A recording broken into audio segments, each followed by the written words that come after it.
लक्ष्मण गोदारा। हालांकि बाड़मेर के तमाम लोग हैं, उस थार क्षेत्र के लोग हैं, वो तो जानते हैं, लेकिन कल से जब आपका नाम आया उसके बाद से पूरे स्टेट में चर्चा है कि लक्ष्मण गोदारा कौन है। एक नेता जब पद लेते हैं तो सबसे पहले 2 4 5 नेताओं का नाम ले लेते हैं कि भाई उनको, आला कमान को, फला नेता को धन्यवाद, इसलिए मेरे को इतनी जिम्मेदारी मिली। तमाम जो प्रभारी थे, गांव ढाणी ब्लॉक जा रहे थे, तो क्या उनकी मंशा अनुरूप, वो जो कार्यकर्ता जो चाह रहे थे उसके अनुरूप जो चेहरे आए हैं राजस्थान में, तो ये किस तरीके से कांग्रेस को मजबूत पंचायती राज में भी करेंगे, और आप इसको किस तरीके से देखते हो उस अभियान को? पार्टी के जो शीर्ष लीडरशिप है या फिर जो बड़े नेता है उनको कोई नहीं, कार्यकर्ताओं में छोटा मोटा मन मुटाव है, उनको मिलकर के हम लोग निपटा देंगे, तो क्या लक्ष्मण गोदारा भी उसी तर्ज पर आगे बढ़ता है? बाड़मेर की राजनीति जिस तरीके से हम लोग देख रहे हैं कि आपने अभी हाल के 2023 के चुनावों की बात कर ले तो बड़ी मुश्किल स्थिति बाड़मेर की देखने को मिली थी, उसको सुधार करने में लक्ष्मण गोदारा किस तरीके से काम करें? कल रात राजस्थान के कांग्रेस के जिला अध्यक्षों की सूची आने के बाद कांग्रेस के तमाम चेहरों पर खुशी देखी जा रही है, क्योंकि इस बार कांग्रेस ने आने वाले पंचायती राज चुनाव और 2028 के विधानसभा चुनाव के मद्देनजर ऐसे चेहरों को जिम्मेदारी दी है जिसको लेकर के ये कांग्रेस के खेमे में ये कहा जा रहा है कि कैसे हम लोग इन चुनावों को जीते। इसके लिए अधिकतर जो इस बार जिम्मेदारी है वो युवा चेहरों को दी है। और राजस्थान के तमाम जिला अध्यक्षों की बात करें तो एक बाड़मेर जिला अध्यक्ष के नाम की चर्चाएं सोशल मीडिया से लगा करके सियासी गलियारों तक इतनी चर्चा में हैं कि उनको जो जिम्मेदारी दी है उसके पीछे कई प्रकार की बातें की जा रही है। मेरे साथ लक्ष्मण गोदारा है, एक युवा नेता है, लंबे समय से पार्टी के लिए संघर्ष भी कर रहे थे और अब पार्टी ने उनको बाड़मेर की कांग्रेस का जिम्मा सौंपा है। लक्ष्मण जी, आपको बहुत बहुत बधाई। धन्यवाद, आपका बहुत सारा धन्यवाद। एक नेता जब पद लेते हैं तो सबसे पहले 2 4 5 नेताओं का नाम ले लेते हैं कि भाई उनको, आला कमान को, फला नेता को धन्यवाद, इसलिए मेरे को इतनी जिम्मेदारी मिली। मैं धन्यवाद दूंगा राहुल जी और हमारे आदरणीय राष्ट्रीय अध्यक्ष खड़गे जी को, जिन्होंने ये प्रक्रिया शुरू की और इसी प्रक्रिया के तहत हम जैसे युवाओं को और हम जैसे एक आम कार्यकर्ता को मौका मिला और एक इतना बड़ी मेरे को जिम्मेदारी, जिले की जिम्मेदारी दी। लक्ष्मण जी, हम लोग देखा कि जब ये नव संगठन सर्जन आपका अभियान चल रहा था उस तरीके से तमाम जो प्रभारी थे, गाँव ढाणी ब्लॉक जा रहे थे, तो क्या उनकी मंशा अनुरूप, वो जो कार्यकर्ता जो चाह रहे थे उसके अनुरूप जो चेहरे आए हैं राजस्थान में, तो ये किस तरीके से कांग्रेस को मजबूत पंचायती राज में भी करेंगे, और आप इसको किस तरीके से देखते उस अभियान को?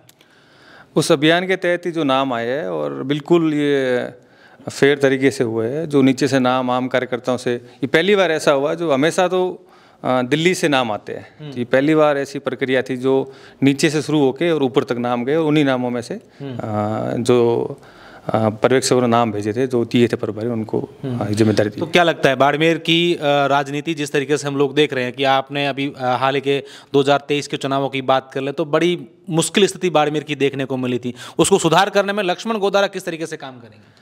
देखो, लक्ष्मण गोदारा तो सिर्फ एक नाम है, ये जिम्मेदारी मेरी नहीं, जो समस्त कार्यकर्ताओं ने जिन्होंने मेरे पर भरोसा करके और जो प्रभारी है तो उनको बताया था, हम सब मिलके और जो प्रदेश और जिले के शीर्ष नेतृत्व है उनके निर्देश अनुसार आगे जो भी करना है, क्या कांग्रेस के अंदर करना है, जिले के अंदर क्या करना है, कार्यकर्ताओं के साथ में आने वाले जो पंचायती राज चुनाव है, जैसे आपने बोला है, उन चुनाव के अंदर अधिक से अधिक महिलाओं, युवाओं और बुजुर्गों से राय लेके और जो अच्छा होगा। और हमेशा कांग्रेस बाड़मेर बहुत अच्छी पहले से ही, आप 2023 का आपने बात की थी, 23 के अंदर थोड़ी बहुत कांग्रेस की चूक रही थी, इसके कारण हम लोग ये हारे थे वहाँ, वरना कोई बड़ी हार वहाँ नहीं हुई है और बिल्कुल नज़दीकी टक्कर से हारे थे, थोड़ी थोड़ी गलतियों का हारे, तो वो गलतियाँ वापस ना दोहराते हुए आने वाले समय के अंदर पंचायती राज के अंदर मजबूती के साथ हम एक संगठित होकर लड़ेंगे तो कांग्रेस वहाँ आएगी। लक्ष्मण जी, एक नाम जो है लक्ष्मण गोदारा, हालांकि बाड़मेर के तमाम लोग हैं, उस थार क्षेत्र के लोग हैं, वो तो जानते हैं,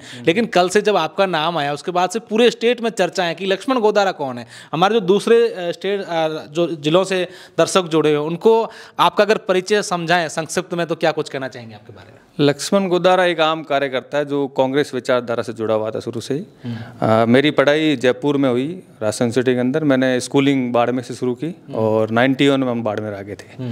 91 मेरे पिताजी आर्मी में थे, तो वहाँ से सीधे हम बाड़मेर मैंने केवी में एडमिशन लिया और वहीं मैंने पढ़ाई शुरू करते। स्कूलिंग के बाद मैं सीधा कॉलेज के लिए राजस्थान सिटी के अंदर आ गया, यहाँ मैंने पीजी की और उसके बाद यहाँ NUCI से जुड़ गया मैं। उसके साथ NUCI के जो इलेक्शन फाइट करना और मेरी कज़न सिस्टर भी थी प्रभा, वो भी यहाँ से इलेक्शन लड़ी थी, उसके साथ भी वो भी जीती थी। और वहाँ से मेरी शुरुआत हुई। फिर मैंने यूथ कांग्रेस की सबसे बड़ी जो मेरे को यहाँ उपलब्धि मिली है, जो मेरे को यह मौका मिला है कांग्रेस के अंदर काम करने का, यूथ कांग्रेस के चुनाव कराए थे राहुल गांधी जी ने। अब उसी चुनाव के तहत मैंने चुनाव लड़े, करते करते मैं यूथ कांग्रेस के 3 बार चुनाव लड़े, 1 बार उपाध्यक्ष रहा, 2 बार अध्यक्ष रहा, और फिर धीरे धीरे मैं जिला परिषद चुनाव भी लड़ा मैंने, और 1 बार मेरी वाइफ चुनाव जीती थी, और मैं उम्मीदवार जो भी मेरे वर्तमान सांसद महोदय हैं उनके सामने मैं हार गया था। वो राष्ट्रीय लोकतांत्रिक पार्टी से दोस्त वो लड़े थे, उससे लड़े, खूब मेहनत करी थी उस समय भी अच्छा चुनाव लड़े थे, वो भी अच्छा चुनाव लड़े थे, पॉजिटिव चुनाव लड़े दोनों।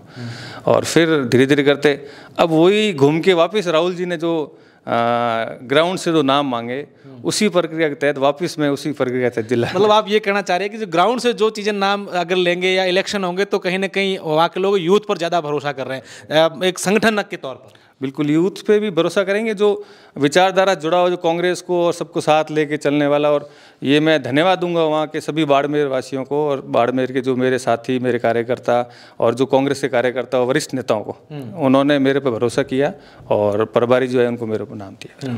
अच्छा, अगर बात करें तो आपने जो राजनीति की शुरुआत है, जैसा आपने बताया कि राजस्थान यूनिवर्सिटी से करी, यहाँ पर आपके सिस्टर जो चुनाव भी लड़े, तो वो कौन सा साल था, और उस समय से क्या मन में लग गया था कि यार मुझे एक्टिव पॉलिटिक्स में जाना, या किनको देख के लगता है मुझे इनकी तरह कुछ करना? मैं 2002 में आ गया था। फिर मैंने थोड़ी बहुत जिस अनुमान में घर वालों में को भेजा था जिस मकसद से, तो मैं 2-3 साल तैयारी भी की, परंतु धीरे धीरे मेरा शुरू से ही मेरे घर के अंदर ऐसा माहौल था, मेरा शुरू से स्कूल टाइम से ही मुझे राजनीतिक रुचियों में और सामाजिक रुचियों में रुचि थी उसके अंदर मेरे को। तो उसके तहत मैं यहाँ अपने मेरा ग्रुप इस तरह से बन गया, एनसीसी में गया, एनसीसी के अंदर ग्रुप बना, इलेक्शन लड़ने, फाइट करना शुरू किया, एनएसयूए के साथ जुड़ गया।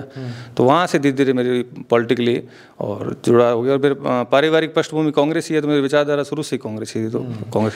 अच्छा, लक्ष्मण गोदारा को लेकर अगर हम लोग बात करें, हमारे उस क्षेत्र में बात करें, बाड़मेर जैसलमेर जो बालोतरा संसदीय क्षेत्र हैं, जब 2024 के लोकसभा के चुनाव थे तो कहीं ना कहीं कांग्रेस से ये था कि लक्ष्मण गोदारा को इस बार जो है टिकट मिल सकती है, लेकिन किसी कारणों से लक्ष्मण गोदारा उस मैदान में नहीं उतरे। लेकिन लक्ष्मण गोदारा ने उस समय अपनी संयमता दिखाई कि भाई ठीक है, पार्टी का जो डिसीजन है और मैं उसको मानता हूँ और मैं मेरा काम करूंगा। तो क्या वो आपका जो धैर्य था उसका फल अब मिला है? इस बात को भी आप स्वीकार करते हैं? नहीं, पहली बात तो ये मैं कहूँगा नहीं कि वहाँ मैं कोई उसमें दावेदार था, कुछ नहीं था, मैं कार्यकर्ता था। चाहने वाले तो थे ना, कई यहाँ बातें चल रही थी, व्यूमर चल रहा था ऐसा, पर वो जब तक कोई डिसीजन हुआ नहीं था, और जो शीर्ष नेतृत्व ने डिसीजन लिया और अच्छी तरह अच्छा लिया और बहुत अच्छा चुनाव लड़ा हमने मिलके। उम्मीदवार राम जी चाहे मेरे सामने चुनाव लड़ा, जैसी कांग्रेस पार्टी के अंदर आए हमने मिलके और सबने साथ रह के चुनाव लड़ा और जीते और अच्छे मार्जिन से जीते। तो उस समय था कि यार मुझे कुछ मिलना चाहिए बाद में अध्यक्ष के लिए?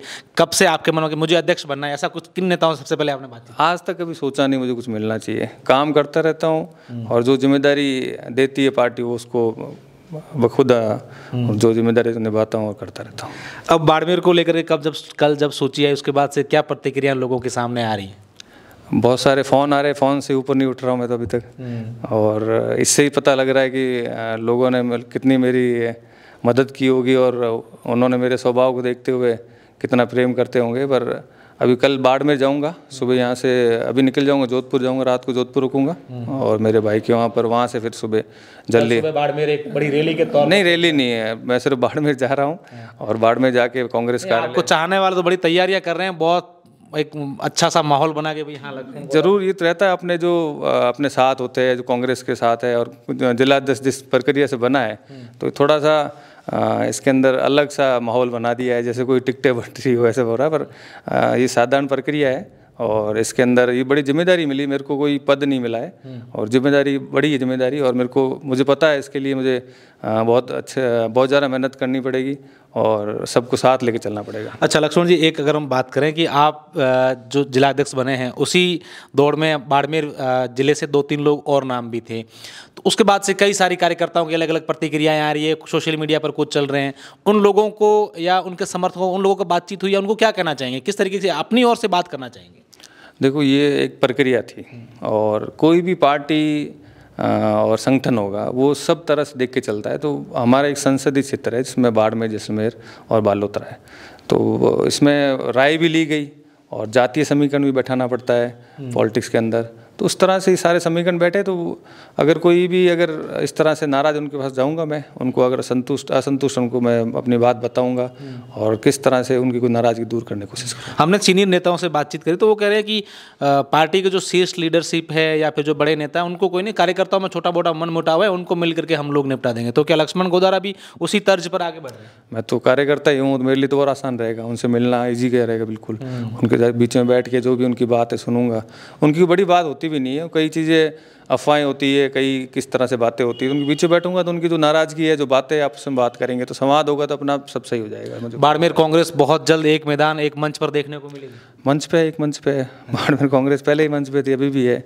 और जो कांग्रेस के विचारधारा का कोई भी व्यक्ति है और जो कांग्रेस से विचारधारा और कांग्रेस से संबंध रखता है, उस सबके साथ बैठ के और कांग्रेस को लेकर चलेंगे। निश्चित तौर पर बाड़मेर की सियासी गलियारों से यही चर्चाएं चल रही हैं कि इस बार जो जिम्मेदारी कांग्रेस ने दी है लक्ष्मण गोदारा को, उसके बाद से कहीं ना कहीं कांग्रेस एकजुट कैसे हो, ये काम करने में लक्ष्मण गोदारा बिल्कुल फिट बैठते हैं। हालांकि उदयपुर डिक्लेरेशन के बाद भी ये तय हो गया था कि राजस्थान के अंदर तमाम जो इस बार संगठन जो की जिम्मेदारी मिलेगी उसमें 50% से अधिक जो है वो युवाओं को जिम्मेदारी दी जाएगी। और आने वाले 28 चुनाव जो विधानसभा के होंगे उसमें भी विधानसभा वार जो टिकटों का बंटवारा होगा उनमें भी जिला अध्यक्षों की महत्वपूर्ण भूमिका रहेगी।